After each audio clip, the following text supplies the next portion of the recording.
આણંદના ખંભાત તાલુકાના ઉંદેલ ગામની કોઠિયા સીમમાં ઉત્તરાયણ પૂર્વે કરુણ ઘટના સર્જાઈ।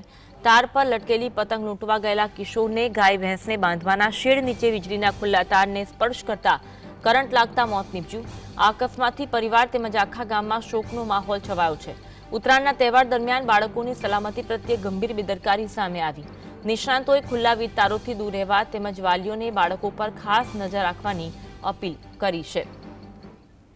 ઉત્તરાયણ પૂર્વે કરુણ ઘટના બની છે। પતંગ લેવા જતા એક બાળકનું મોત નીપજ્યું છે। તાર પર લટકેલી પતંગ લૂંટવા ગયેલા કિશોરને ગાય ભેંસને બાંધવાના શેડ નીચે વીજળીના ખુલ્લા તારને સ્પર્શના કારણે કરંટ લાગ્યો હતો, જેમાં તેનું મોત નીપજ્યું છે। અકસ્માતથી પરિવાર તેમજ આખા ગામમાં શોકનો માહોલ છવાયો છે। ઉત્તરાયણમાં તહેવાર દરમિયાન બાળકોની સલામતી પ્રત્યે ગંભીર બેદરકારી આ કહી શકાય। નિષ્ણાંતોએ ખુલ્લા વીજ તારોથી દૂર રહેવા તેમજ વાલીઓને પોતાના બાળકો પર ખાસ નજર રાખવાની પણ અપીલ કરી છે।